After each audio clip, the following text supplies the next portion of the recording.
What is up, everyone? Welcome to Car Vlog. Oh yeah, gonna make a video in my car now. Oh yeah, gonna make a video in my car.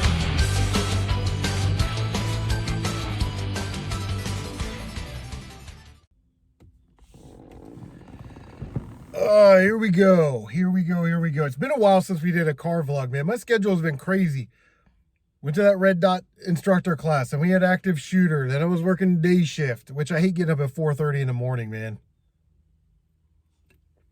Sucks. But I've been thinking about Sega lately. You know, I'm trying to play more Sega Genesis games. I'm actually kind of failing at that so far through, what are we at, October, almost November now. I think I beat Mortal Kombat 2 on Genesis. That game is an MFer, man. That game is terrible. Sonic, had to play through Sonic. Contra, Hardcore. Maybe another Genesis game. So we only knocked out 3 or 4 Genesis games this year. I got a couple on the docket that I want to play. I want to get to Royal Rumble. I want to get to RoboCop 3. Maybe try Shinobi 3. Maybe knock 1 or 2 of those out by the end of the year. And I think maybe 5 games, 6 games for the Genesis would be good. But I'm probably going to play Maximo this year. Anyway, I was thinking about Maximo this weekend. But I was thinking about Sega Genesis. And I was thinking about Sega, the early years, you know.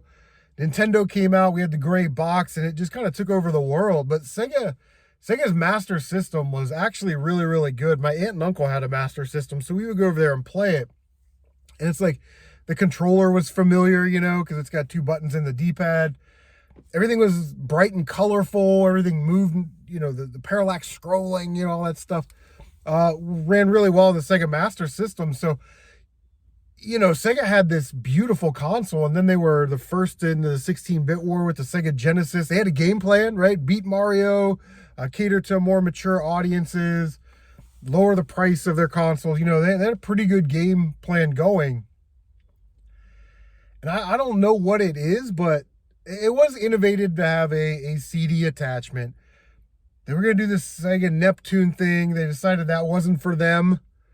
So they have this 32X attachment. So now we have a monstrosity of a console, you know. But I do think that the one thing that they couldn't get Nintendo's games. When Nintendo came out with Super Nintendo, you had Super Castlevania, Super Ghouls and Ghosts, Super Mario World, Super Mario Kart. You know, all of those great Super Nintendo games, it was pretty much over at that point. You can bang on about Sony exclusives all you want. I love Sony, but in the end, Nintendo is king of IPs. They got Mario, they got Zelda, they got Kirby, they got Smash Bros, they got Mario Kart. You know, they got Pokemon on their consoles. Even though that's not a Nintendo IP, it is a situation where they just have the better games, you know what I mean? But when in the 16-bit era, when Super Nintendo brought all that stuff over, and it was pretty much over for Sega at that point because Sega kept horsing around. I think they missed one thing that they could have done to maybe delay. Probably wouldn't have saved them, but it could have delayed their inevitable demise. Super Nintendo had a Super Game Boy.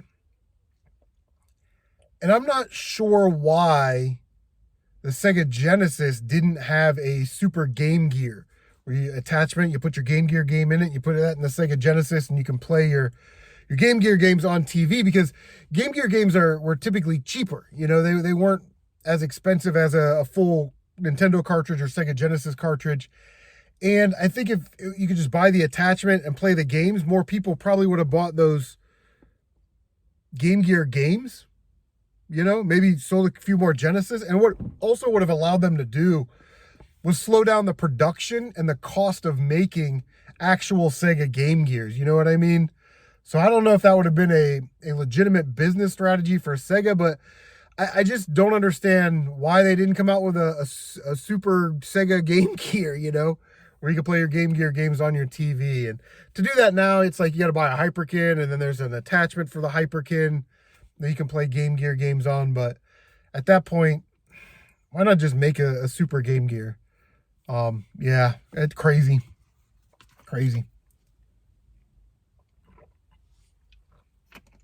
It's just one of those weird things,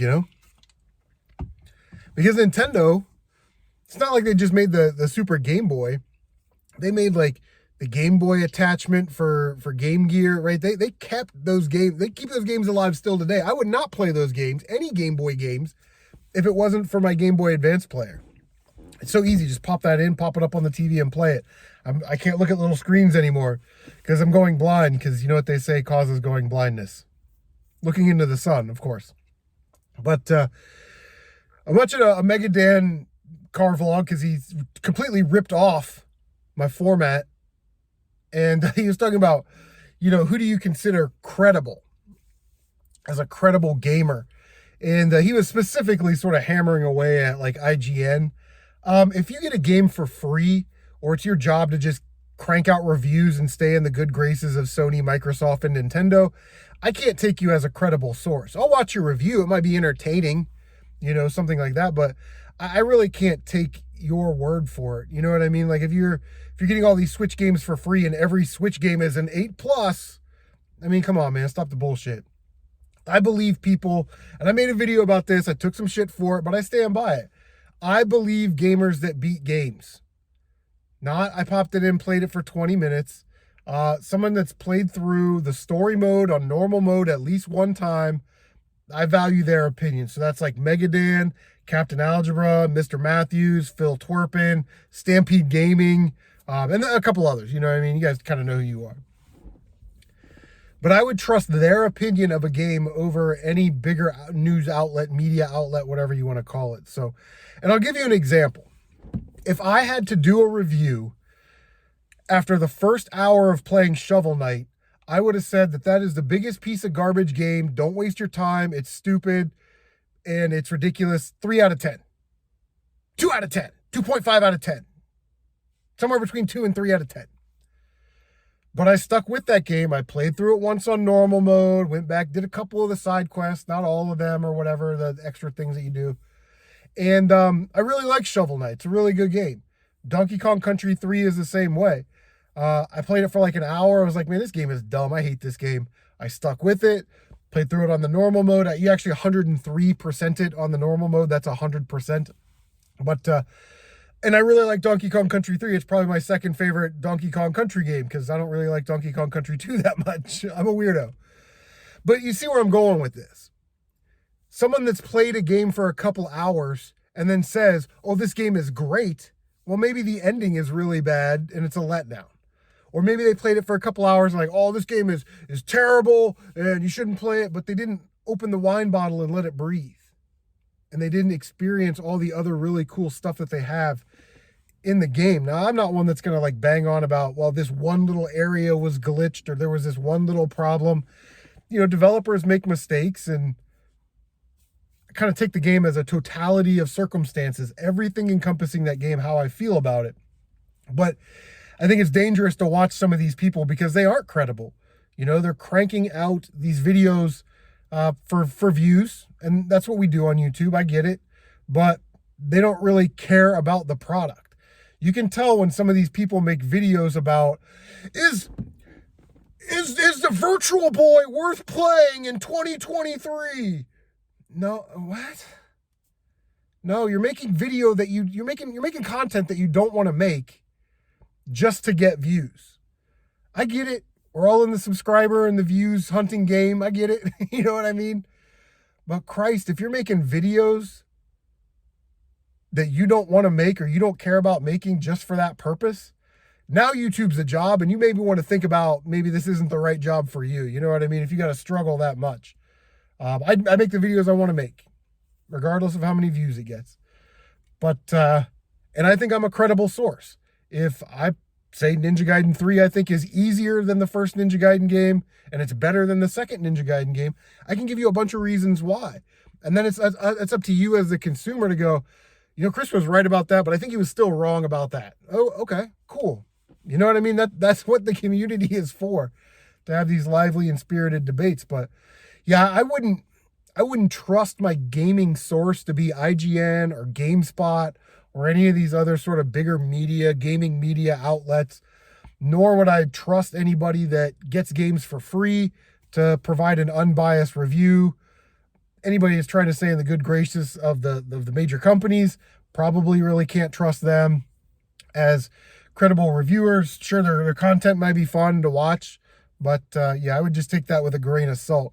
Let me know what you think about why they never made a Sega Super Game Gear. That would have been awesome. How about credibility in gaming? Who has credibility? Let me know. Leave a comment down below, guys. It's been a while since we did a car vlog, and I appreciate you for stopping by Car Vlog, and we will see you next time on Car Vlog.